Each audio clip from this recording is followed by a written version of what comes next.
El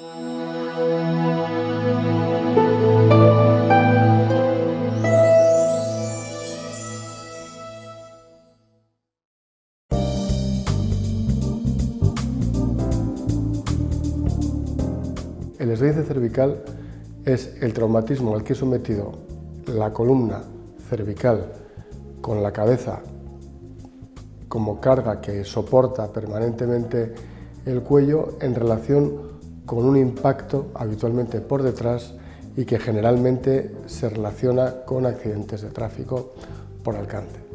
Entonces, el movimiento que sufre el cuello después de un traumatismo por alcance asemeja de alguna manera el movimiento que realiza la punta de un látigo que hemos visto todos en las películas. Entonces, por esto se le llama al esguince cervical, se le llama en muchos sitios o en mucha terminología latigazo cervical o whiplash injury en inglés. Bien.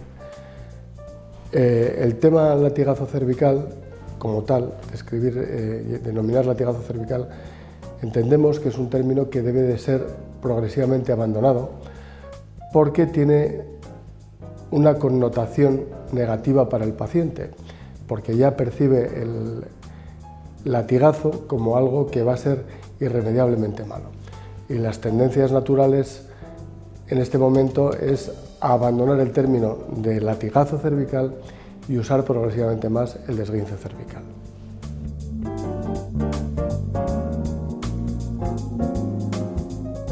Cuando ocurre un alcance o un golpe por detrás en el coche, lo primero que pasa es que el tronco se desplaza hacia adelante, empujado por el asiento y el reposacabezas. Esta sería la primera fase. En una segunda fase, la cabeza, que pesa bastante, ejerce una presión sobre el cuello y la columna cervical. En una tercera fase existe un ligero movimiento en flexión de la columna cervical y en una tercera fase ocurre un movimiento de extensión. Es decir, es mucho más complejo que el término latigazo, que simplemente incluye un movimiento para adelante y un movimiento para atrás. Esto tiene muchas variedades y muchas posibilidades de producir lesiones. La gravedad de la lesión viene determinada, en primer lugar, por la velocidad a la que nos alcanza o nos pega el coche o el vehículo por detrás, y si nosotros estamos también parados o estamos en marcha. Ese sería el primer factor, la velocidad del impacto o la energía del impacto. En segundo lugar, y no menos importante, tiene también que ver mucho la posición y la construcción en la que está hecho el asiento. No es lo mismo que el asiento esté más reclinado para atrás o más echado para adelante. Y lo mismo ocurre con el reposacabezas. ¿A qué altura está el reposacabezas y en qué medida nos va a amortiguar el golpe y va a disminuir alguno de los 4 pasos que hemos dicho que tiene el esguince cervical?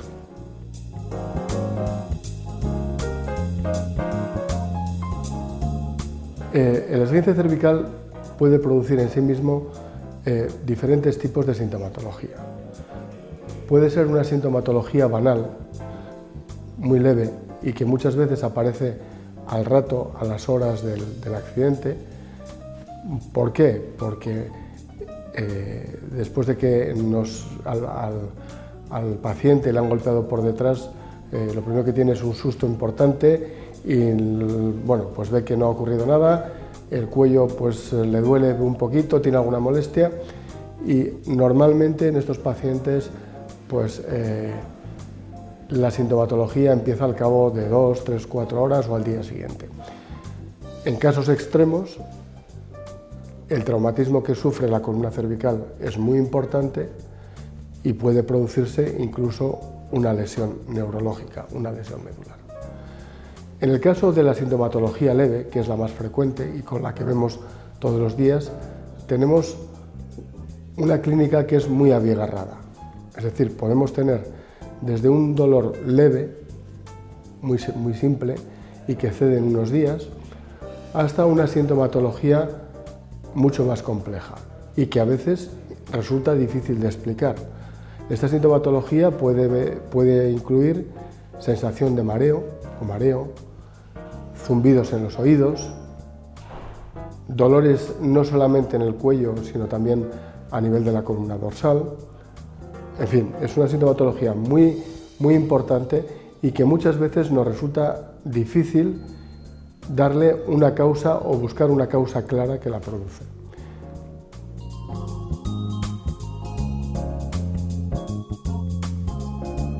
En un paciente que no tiene una alteración neurológica, la prueba Princeps inicial es hacer una radiología simple de la columna cervical.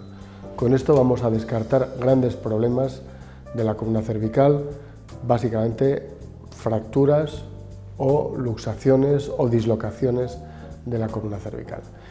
En casos ya más complejos o que se cronifican o que no se pasan en el transcurso del tiempo, hay que completar el estudio y hay que realizar otras pruebas de imagen. La que más información nos aporta en estos casos es la resonancia magnética cervical. No está indicado el hacer una resonancia magnética cervical a todos los pacientes que sufren un esguince cervical si no tienen sintomatología neurológica desde el primer momento. Y reservamos la resonancia magnética para los casos que tienden a la cronicidad, que llevan más de 3-4 semanas con dolor. En otras ocasiones también, cuando el paciente tiene una sintomatología muy intensa o que lo que vemos en la resonancia no se concuerda exactamente con lo que el paciente nos cuenta y lo que vemos en la exploración, nos podemos ayudar de radiología dinámica, es decir, hacemos unas radiografías con la cabeza del paciente hacia adelante y hacia atrás para detectar movimientos anómalos de las articulaciones que puedan ser la causa del problema y que estas alteraciones no se ven a menos que hagamos este estudio en movimiento.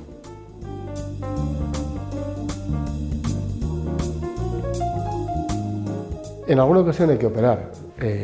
¿Cuándo hay que operar? Cuando el esguince cervical es un esguince grave, que el paciente tiene neurología, tiene alteración neurológica, o cuando hay dolor que no cede con los tratamientos conservadores.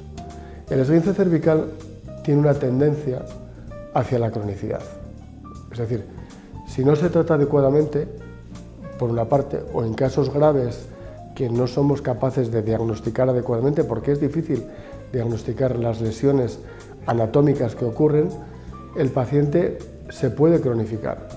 Y en estos casos, se pueden detectar lesiones que pueden llevarnos a plantear un tratamiento quirúrgico sobre un determinado disco o sobre un determinado segmento que consideramos que está funcionando en malas condiciones.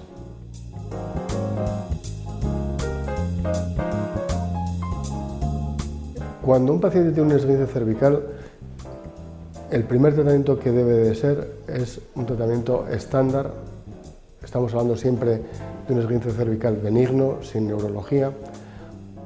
Un tratamiento estándar básicamente basado en antiinflamatorios, analgésicos, quizás relajantes musculares y quizás el uso de un collar blando que pueda sujetar el cuello y que al paciente le da cierto confort y le disminuye el dolor.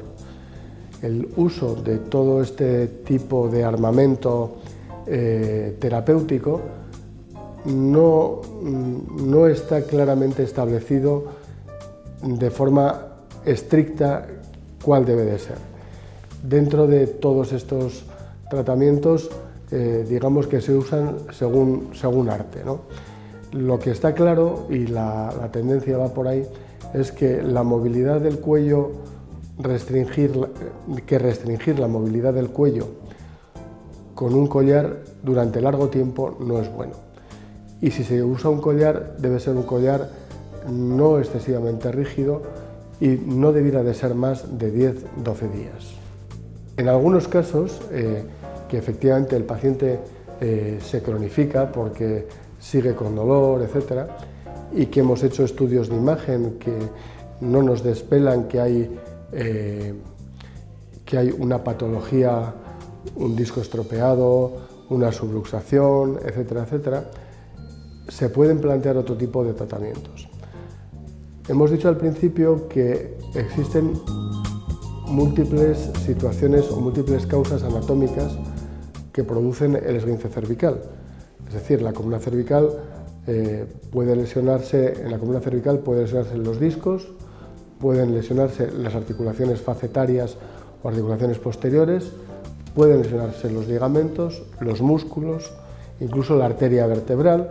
Es decir, hay una gran amplitud o una gran cantidad de estructuras anatómicas que se pueden lesionar.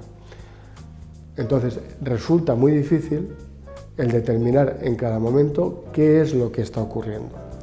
Por otra parte, la resonancia magnética, incluso hecha en pacientes asintomáticos que no tienen ningún tipo de sintomatología o dolor, muchas veces nos revela discos rotos, hernias discales, etc. Con lo cual, siempre tenemos que poner en contexto los hallazgos de la resonancia magnética con la anamnesis, lo que nos cuenta el paciente, y con la exploración clínica.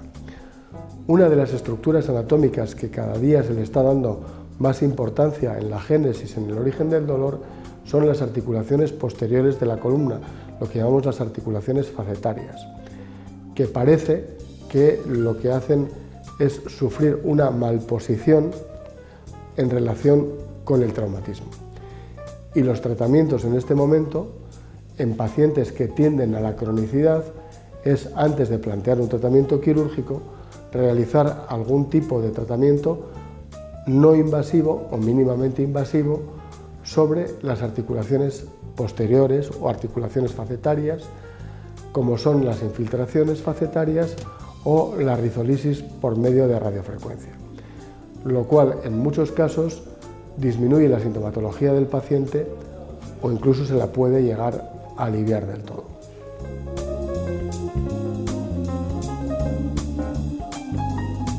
En el hospital pues, se le hace una valoración clínica, neurológica, etcétera, se le hace una radiología y se le instaura tratamiento con analgésicos, antiinflamatorios, etcétera, y en algunas ocasiones se le coloca un collar. Ese collar se debiera de llevar aproximadamente un par de semanas y posteriormente habría que empezar a retirar la medicación, retirar el collar y valorar. Una opción de tratamiento cuando persiste dolor, antes de llegar al punto que hemos comentado de infiltraciones, radiofrecuencia, etcétera, es hacer fisioterapia. La fisioterapia puede aliviar la sintomatología, el realizar terapia física mediante determinados tipos de electroterapia, masajes, etcétera, muchas veces ayuda a que la sintomatología mejore y que el paciente se encuentre progresivamente mejor.